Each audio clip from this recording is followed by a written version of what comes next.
Bem-vindos ao nosso podcast Reproduzindo.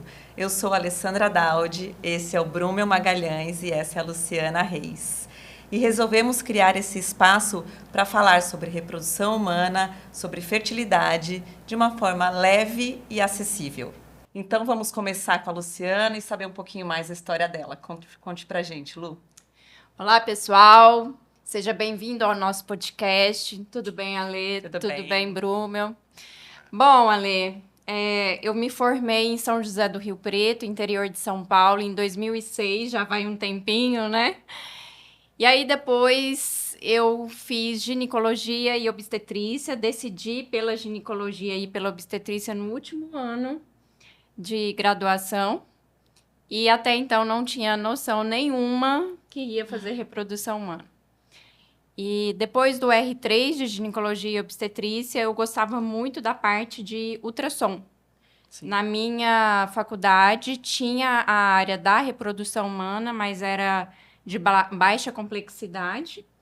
E aí, então a gente não tinha fertilização in vitro, congelamento de óvulos, a gente acompanhava essas pacientes, tinha ambulatória, tinha a parte da cirurgia, de diagnóstico, tinha bastante parte de diagnóstico, e tinha a parte da inseminação.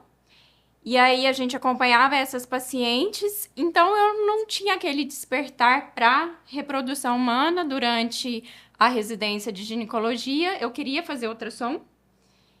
E além de mim, tinha mais outros 3 colegas que queriam fazer ultrassom, né? E tinha 2 vaguinhas de reprodução humana sobrando lá.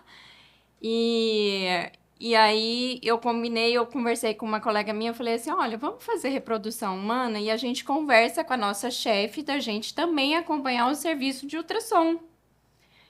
E no final da residência da reprodução humana, a gente ganha um certificado de ultrassom, porque eu não queria fazer medicina fetal, eu queria fazer somente ultrassom. E aí a gente ganha um certificado que a gente tinha feito também, acompanhado o serviço de ultrassom para eu tirar o meu título de ultrassom. Uhum. E assim, prestei a prova, né, o plano era esse, mas tinha que prestar uma prova, e a gente passou.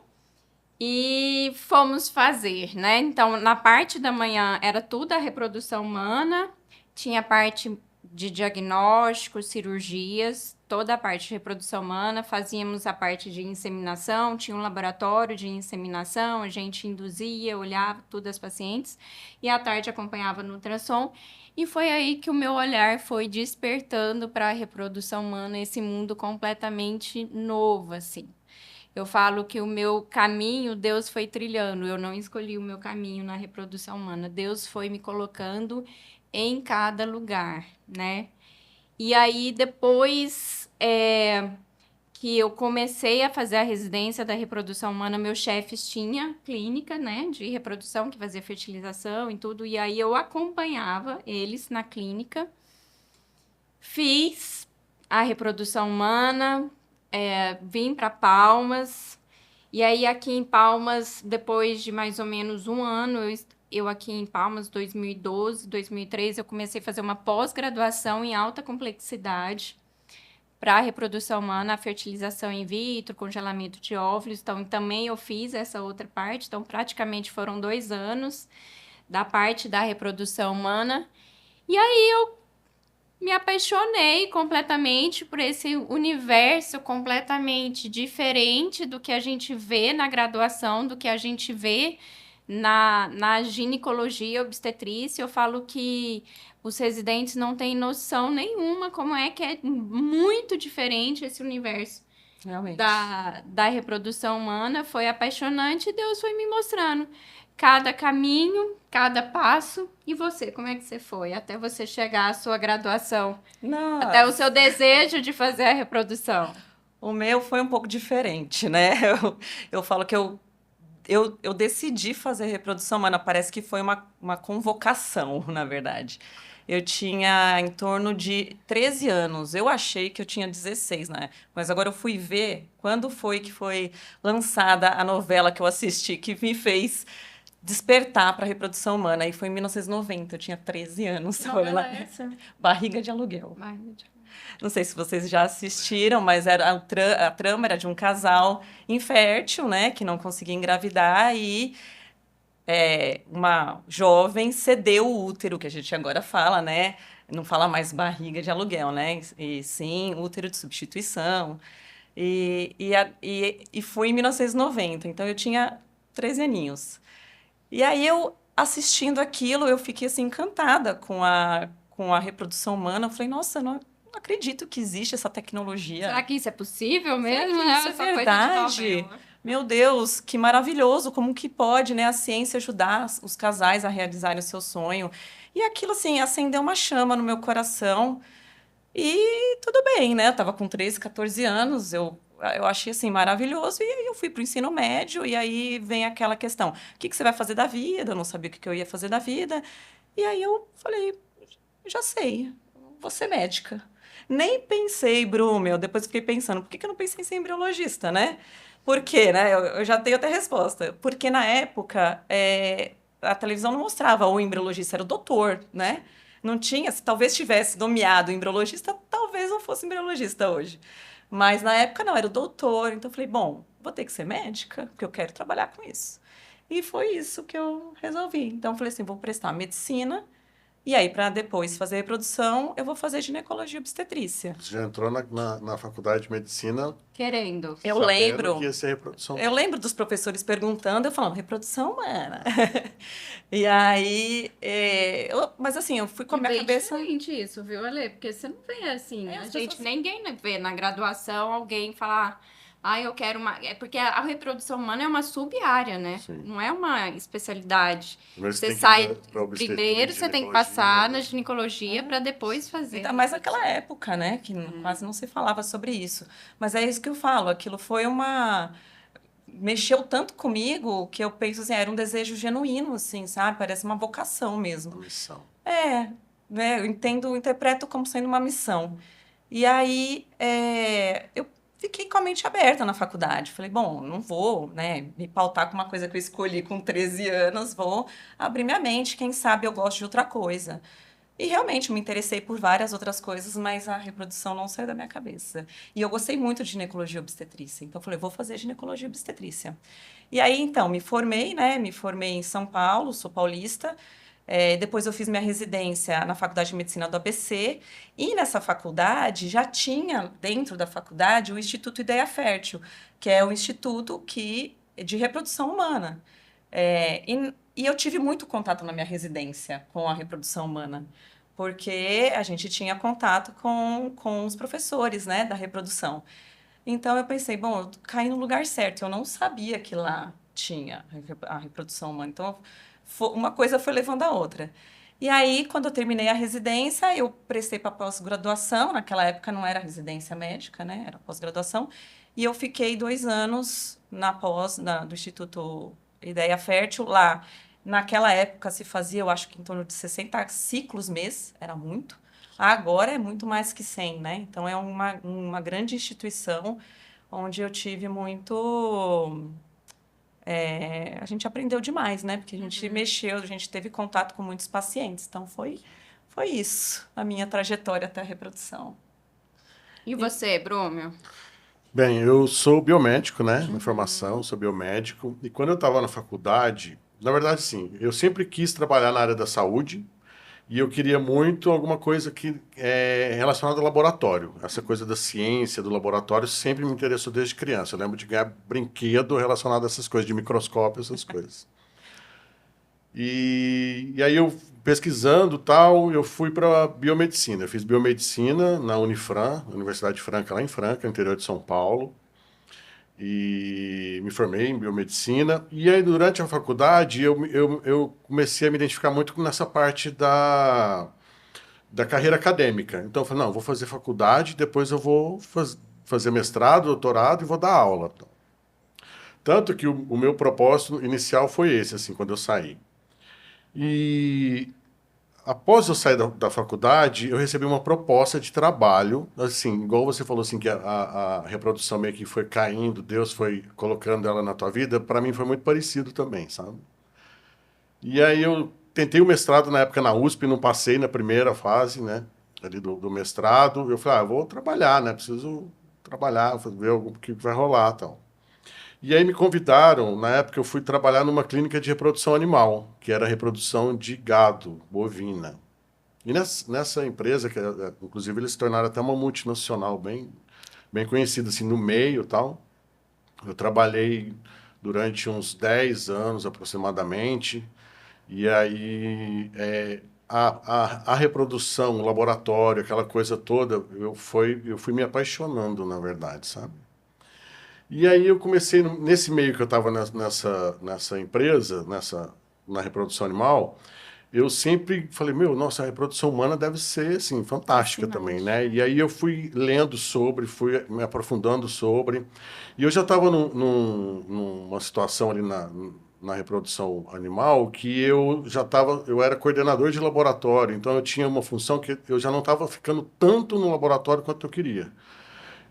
A minha função chegou a um ponto que eles abriam laboratórios, né, tanto no Brasil quanto fora do Brasil. E aí a minha função era ir montar esse laboratório, colocar ele para funcionar, né, com os equipamentos, incubadora, tudo que tinha ali para poder fazer os procedimentos, fazer os testes iniciais, né, colocar ele para funcionar, ver que estava funcionando, controle de qualidade, tudo ali. Treinar alguém para ficar nesse lugar e logo eu ia para outro lugar. Então eu não ficava muito fixado num lugar só. Então isso também foi me cansando. E aí eu lembro que eu tomei a decisão tipo de largar tudo, né? Tipo assim, literalmente mesmo. Eu falei, agora eu vou largar tudo, vou tirar um ano sabático, mas não tão sabático assim, porque eu peguei uma grana do meu acerto, inclusive na época lá dessa empresa, para poder pagar minha pós-graduação em reprodução humana. Eu falei, eu vou largar tudo e vou para reprodução humana. Vou ver o que é isso, né? Não, exatamente. E assim, eu já estava tão interessado, tão envolvido nesse processo, que eu falei, não, eu quero fazer isso. Você queria trabalhar no laboratório. Eu queria trabalhar no laboratório e também eu já estava me apaixonando pela reprodução humana, porque eu acho assim, é igual, né, eu falei, tipo, eu acho que Deus foi me conduzindo para esse caminho. Eu acho que eu tinha que passar tudo que eu tinha passado antes, né, de experiência, de tudo, de vida, enfim, para poder ir para a reprodução humana. E aí foi quando eu larguei tudo e comecei a fazer, né, a minha pós-graduação no Instituto Sapiente, lá em São Paulo. E na época voltei para casa da minha mãe, eu falei, eu vou estudar e é isso. Minha mãe me deu um apoio. E eu estava com 2 meses no Sapiente, na pós-graduação, e aí eu fui convidado para ir para uma clínica de reprodução humana, que eles são até referência em fertilidade masculina no Brasil, que é lá em Campinas. E aí, porque eu tenho muita experiência em FIV clássica, né? Na reprodução bovina a gente fazia muito FIV clássica, e na humana é a ICSI, né? Principalmente a ICSI. Então, eles queriam instituir a FIV clássica lá também, né? E aí eles me convidaram para ir trabalhar lá. E aí, tanto que eu fiquei lá durante 2 anos e ali nesse dia a dia do laboratório eu falei, eu acabei chegando aonde eu tinha que chegar, porque é isso que eu quero fazer mesmo pro resto da minha vida, assim, sabe? E aí essa foi a minha história na reprodução, assim, e eu meio que caí de paraquedas, mas ao mesmo tempo eu caí de paraquedas no lugar certo. Ô, Bruno, dá um spoiler aqui. Você falou de FIV clássica e ICSI. Conta pra gente aqui, rapidinho, o que é a FIV clássica e o que é a ICSI. A FIV clássica, a gente usa ela muito quando não existe fator de infertilidade masculina, né? Então a gente tem um espermatozoide de qualidade, uma concentração boa, e aí a gente coloca os óvulos dentro de uma gota ali, né? Na plaquinha de cultivo, e coloca esse espermatozoide ali dentro para ocorrer uma fecundação natural ali, né? O espermatozoide vai nadando até o óvulo para ele poder fecundar. Já a ICSI é esse processo que a gente pega o espermatozoide, coloca ele dentro de uma agulha e injeta ele dentro do óvulo, né? Essa é a diferença, assim, da FIV clássica com a ICSI. Muito bom. E é isso. E aí eu estou na reprodução humana, é uma coisa que eu amo fazer e estou muito feliz de ter tomado as decisões que eu tomei para chegar até aqui. E falar e chegar até aqui, né? Vamos contar também um pouquinho da trajetória da nossa clínica. Começa a ler falando como que foi a formação, porque a Alessandra foi uma das grandes mentoras da formação da clínica da Gerai. Então, eu comecei a pensar em sair de São Paulo quando eu tinha em torno dos meus 30 anos, 31. Eu já tinha me formado, estava trabalhando. mas eu estava num ritmo alucinado São Paulo, né? de grande capital, né? Demorava mais de 1 hora para ir de um lugar para o outro, dando plantões em 1000 lugares, comendo no carro. E eu trabalhava de manhã, à tarde e à noite, então estava um ritmo alucinado. E eu estava muito estressada. Meu marido também estava fazendo residência na época. E eu comecei a ter, assim, crises que eu não sabia o que que era. Achava que era crise de ansiedade, passava mal, ia para o hospital. Perguntavam se eu estava tomando algum remédio, né? E não, eu falava, não sei o que está acontecendo comigo, né? Do nada vinha uma sensação que eu ia desmaiar. E eu falava, gente, o que está acontecendo? De madrugada acordava com mal-estar. E aí, depois disso, eu comecei a ter ondas de calor. Comecei a ficar eu falei assim, meu Deus, será que eu tô tendo uma menopausa precoce, né? E aí eu fui fazer o exame e eu descobri, né? Detectei que eu estava com a menopausa e eu falei, meu Deus, acho que esse ritmo maluco de São Paulo não está me fazendo bem, né? E eu já tinha ideia de que eu não queria morar em São Paulo, eu já tinha morado fora, minha faculdade eu fiz em Santos, e eu falei, eu não quero morar em São Paulo. E meu marido também já estava pensando nisso, porque ele também estava sentindo. Eu falei, a gente não vai ter uma vida boa aqui, vai ser uma vida muito difícil. E aí a gente começou a pensar em sair de São Paulo. Foi quando um amigo do meu marido, que fez residência junto com ele, veio para Palmas e falou assim: Olha, aqui não tem a sua especialidade também. Que tal você vir conhecer Palmas, né? Conhecer e ver se vocês não querem vir morar aqui. E aí ele também falou, não tem ninguém na área de reprodução humana, de repente você pode vir aqui construir uma clínica, tal. E naquela época, reprodução humana não é igual é agora. As clínicas não eram abertas, então eu não podia fazer um caso e levar para uma clínica, né, meu caso. Eu tinha que pertencer àquela clínica e eram muito fechadas as clínicas. Então era difícil trabalhar com reprodução humana, eu estava trabalhando como ginecologista obstetra. E eu falei, por que não? Né? Vamos lá conhecer Palmas, né? Imagina, paulista, imaginar, né, que vai para Palmas, as pessoas ficaram meio assim assustadas, como que você vai, né, para lá? E eu vim para cá e eu me surpreendi com a cidade, eu achei a cidade maravilhosa. Eu fiquei encantada. Eu falei, tem muita estrutura para crescimento. Eu fiquei na casa dos meus amigos, então eu via eles indo e almoçar. Eles iam trabalhar, voltavam para casa para almoçar. Eu achava o Tinha máximo. qualidade de vida, Uma né? qualidade de vida, assim, fantástica. Eu falei, tá, vamos, né? Vamos para Palmas. Prestamos concurso público, naquela época teve, a gente teve sorte, passamos e viemos com um pouco de mais segurança para cá. Quando eu vim para cá, só tinha eu que fazia a reprodução humana, tinha um colega que estava terminando uma pós-graduação e um outro que estava vindo do Rio de Janeiro, que é o Pedro, que depois você conta a história dele também. E aí a gente resolveu, depois de alguns anos, montar uma clínica. Falou, vamos montar uma clínica, né? Começamos a ir atrás de terreno e tudo mais, mas vamos decidir o nome, né? Qual será o nome? Então eu lembro da gente reunido num bar, conversando, qual que vai ser o nome e tal, e chegamos no nome Gerari, né? Gerari, remetendo assim, gerar vidas, gerar conexão, gerar conhecimento, gerar esperança, tudo isso, né? E aí veio o nome Gerari. E aí, depois, logo em seguida, Luciana veio fazer parte da nossa sociedade, depois o Dr. Daniel e o Brumel. Então, conta aí, Brumel, como foi? Você lembra do Como eu dia que eu te vim liguei? parar na Gerais. Eu lembro.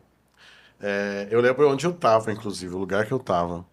Eu estava em Franca, na casa da minha mãe, inclusive, na época.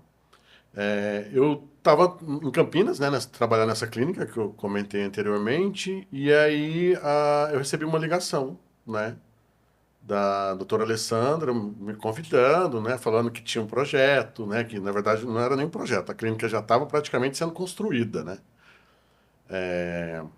para abrir uma clínica aqui. E eu tenho duas irmãs que moram aqui em Palmas, né, só que eu até então não tinha nem vindo aqui, a gente sempre se encontrava em outros Que lugares. coincidência, né? Coincidência. Ou não, né? Eu acho que tudo tá desenhado para ser do jeito que tem que ser ali. E aí, eu lembro que aí eu sou casado, né? E aí meu companheiro falou assim, e aí? Eu falei, você topa? Ele topou na hora, e aí a gente veio, né, para cá. E eu lembro que antes de decidir mesmo, eu vim para poder bater um papo, né, para a gente tipo, ter uma entrevista, trocar uma ideia e tal. E aí eu tinha marcado, acho que nem você, nem a doutora Alessandra, nem a doutora Luciana, nem você estavam aqui. É. E aí eu acabei conversando com o doutor Pedro na época, e aí ele pegou e me levou lá, onde que é a Gerari hoje. Tava, tipo assim, construindo mesmo, tava tudo no reboco, assim, você via que tava aquela coisa ainda. E eu fiquei impressionado com o tamanho, porque assim, né, tanto da estrutura da clínica como tudo, assim, é bem impressionante, bem de tamanho, de distribuição, tudo assim, muito sincronizado, sabe? E, e aí eu falei, nossa, legal, gostei.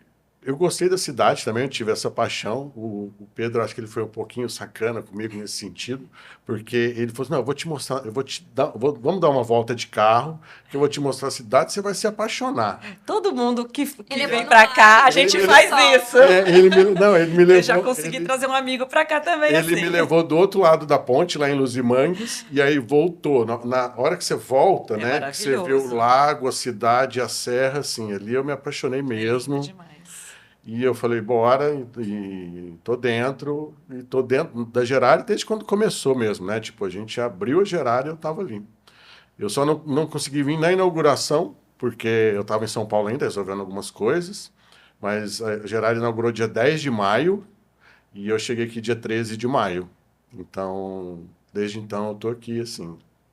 E você, doutora Luciana, como que foi? Ai, gente, contar a história da Gerari, o coração sempre bate um pouquinho mais forte, né? Bom, eu sou meio que filha do Tocantins, né? Eu sou goiana, como eu falei, minha formação foi no interior de São Paulo, mas meu pai sempre teve terra aqui, desde 1900 e bolinha. Cresci vindo para a fazenda do Tocantins, então eu vi praticamente o estado ser formado, assim, né? Nunca morei no Tocantins, mas todas as férias eu estava aqui no Tocantins, no estado. E aí, quando eu acabei a minha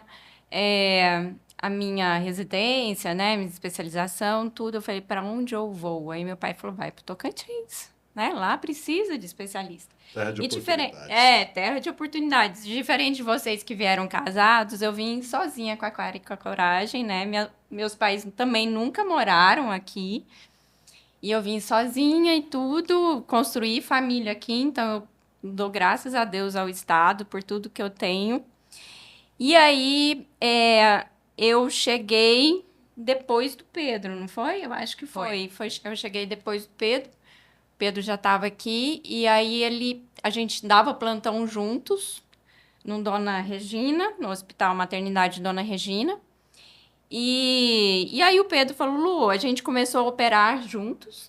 Então toda semana a gente operava, cirurgia laparoscópica, esteroscopia, a gente operava juntos. E aí começou a formar o grupo, né, da Gerari, e o Pedro falava, Lu, você tem que fazer parte desse projeto, você tem que fazer parte desse grupo e tudo. Eu falei, Pedro, eu sou uma recém-formada, eu não tenho um puto de dinheiro para ir no shopping comprar um sapato, eu vou montar uma clínica, você tá maluco, você tá doido. Solteira, sozinha, não tem como, não tem como. Eu falei, não tenho condições para ir. Se ele ficou durante um ano na minha vida, toda vez que eu encontrava o Pedro, ele falava, Lu, você tem que fazer parte desse projeto, né? Não vejo esse projeto sem você. E falava. Foi um ano durante a minha vida, assim. E a gente começa a trabalhar, a gente começa a ganhar mais confiança, um pouco de dinheiro e vai. E ele falou assim, olha, a gente vai tirar financiamento, como se as coisas fossem fáceis, né? E tudo. E aí, eu falei, tá bom. Então, quanto que é para eu entrar? É tanto. Tá, eu vou conversar com meus pais. Eu era realmente, gente, uma solteira sozinha em Palmas, recém-formada que veio. Vou conversar, vou ver, vou entender como é que é isso tudo. E se eles falarem que tem como, eu vou. E eu entro nesse projeto, tudo já tinha um grupo formado, já tinha nome, né? Já tinha terreno, já estava andando o projeto, já estava pensando em construir a clínica. E aí eu entrei, né, no grupo, já conheci a Alessandra, né? E eu lembro, assim, a gente comemorando, eu e o Pedro comemorando, e nossa, vai dar super certo, né? E a gente foi, viu o lugar da construção da clínica, montou a clínica lá no Life Center. Hoje a clínica tem 400 metros quadrados, consta com toda a parte de diagnóstico da parte da reprodução humana. Tem a parte do centro cirúrgico, toda a parte de fertilização in vitro, congelamento de óvulos, congelamento de sêmen, inseminação, baixa complexidade de inseminação, coito programado, tudo é feito ali dentro da clínica, tudo foi construído para trazer melhor qualidade, porque assim, eu penso que nós viemos de um grande centro e a gente veio para fazer a diferença, né? Eu vim com esse propósito de ser uma especialista e fazer a diferença para que ninguém tenha que sair aqui da região norte, né, e ir para um sul, sudeste, ter que procurar para uma tecnologia que está acessível aqui. Então, esse foi o meu propósito de vir para cá. Eu não queria ficar lá no sudeste. Eu tinha opção, como vocês também, né, devem ter tido opções de emprego lá. A gente não veio aqui para Tocantins porque não tinha nada para eu fazer lá. Não, eu lembro que 6 meses eu aqui em Palmas, me ligavam de onde eu trabalhava. E aí, já acabou a aventura? Vai voltar? Então, a gente veio para cá para realmente fazer a diferença, né? Construir uma clínica de qualidade, uma clínica que realmente trabalha com reprodução humana e que tudo que tange a parte da reprodução humana, a parte diagnóstica, a parte de cirurgia laparoscópica, esteroscópica e toda parte de laboratório, a gente quis trazer esse olhar, né, dentro da clínica, assim. E falando muito em Pedro, hoje muita gente vai perguntar, e cadê esse Pedro, né, que vocês falam tanto? O Pedro foi um dos sócios que foi um grande mentor da clínica, né? Idealizador, né? Idealizador da clínica, um grande sonhador da clínica.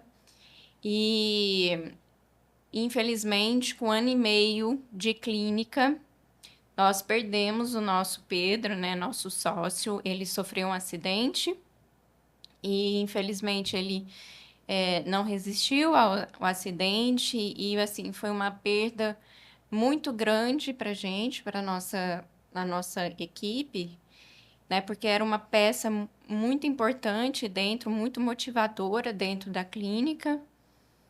Mas eu acho que deu, assim, cada vez mais força e vontade para a gente prosseguir, né? Para a gente continuar a nossa caminhada. Eu acho que ele torceu para que cada um tivesse ali, né? Ele torceu para que eu tivesse, a Alessandra tivesse, o Bruno, eu tivesse, o nosso sócio. A gente tem um sócio que é urologista, que é o Daniel também, que faz a parte masculina da clínica. Ele também torceu muito para que cada um tivesse ali dentro da clínica. Então, eu acho que a gente faz também muito de coração pelo tudo que ele idealizou, pelo tudo que ele pensou na clínica, né? E continuar, progredir cada vez mais a clínica do jeito que ela é, né? Hoje é uma clínica, assim, de renome na região norte, que tem vários casos positivos, né? Então, eu tenho maior orgulho, por isso que eu falo que o coração sempre bate um pouco mais forte de falar da nossa criação, por causa disso, porque é uma clínica que realmente é um diferencial para a região norte, né, Ale? Eu acho que foi uma grande responsabilidade trazer a reprodução humana para Palmas. A gente fica muito orgulhoso de ter conseguido, né, trazer a primeira e única clínica do Tocantins. E com tecnologia. E o mais importante, né? A gente está sempre ligado, antenado em tudo que está acontecendo, sempre tentando cada vez mais melhorar o nosso laboratório, nunca perdendo para os grandes centros. os grandes centros, nossa estrutura, nossa parte clínica, tudo isso, nosso aperfeiçoamento. Então, a gente está em constante A aprendizado, gente tem né? equipamentos ali no laboratório, por exemplo, que tem centros ali da região sudeste que eles nem têm esse equipamento, por exemplo. A gente tem equipamentos ali de alta tecnologia e a doutora Alessandra estava até falando, tipo, eu sempre falo a mesma frase, mas é verdade, a gente não perde em nada para nenhum centro de São Paulo, Minas, Rio de Janeiro, porque a gente tem tecnologia muito avançada na área, né? A gente sempre pesquisa, a gente sempre vai atrás, a gente compra o que há de melhor, tanto, né, de estrutura, de equipamentos, de meio de cultura, por exemplo. Então a gente não perde realmente para ninguém assim nesse quesito, né? A gente precisa desmistificar isso, né? Exatamente. De que na região não tem estrutura nem pessoas capacitadas para isso, né? E aí estão quase 9 anos já 9 anos. trabalhando com reprodução, Isso aí. certo? E é isso, gente. Chegamos ao final desse primeiro podcast. Eu espero que vocês tenham gostado. Nos próximos episódios, nós vamos falar mais sobre o tema de fertilidade, de reprodução humana, de mitos. E se vocês tiverem alguma dúvida, alguma sugestão, coloque aqui os seus comentários, que a gente vai lê-los e vamos fazer um conteúdo para vocês, tá bom? Até mais. Até mais. Tchau, tchau. Tchau.